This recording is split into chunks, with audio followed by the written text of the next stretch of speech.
The OEMTOOLS Disc Caliper set allows you to compress a brake piston and make room in the caliper for the new brake pad. It comes with all the components required to retract most brake caliper pistons, including straight pushback and windback parking brake designs in most cars, SUVs, and light trucks. It also includes both left and right threaded drive tools for use on left or right-hand threaded calipers. Let's get started. Remove the caliper following the steps recommended in the vehicle maintenance manual.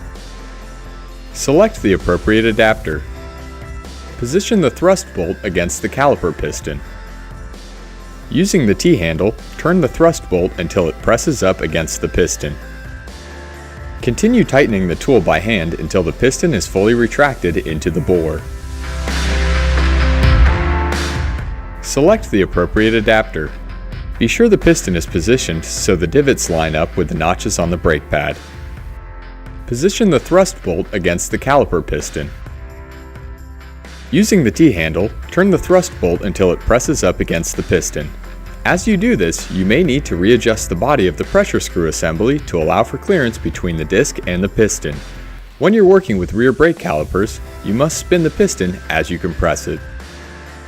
Continue tightening the tool by hand until the piston is fully retracted into the bore.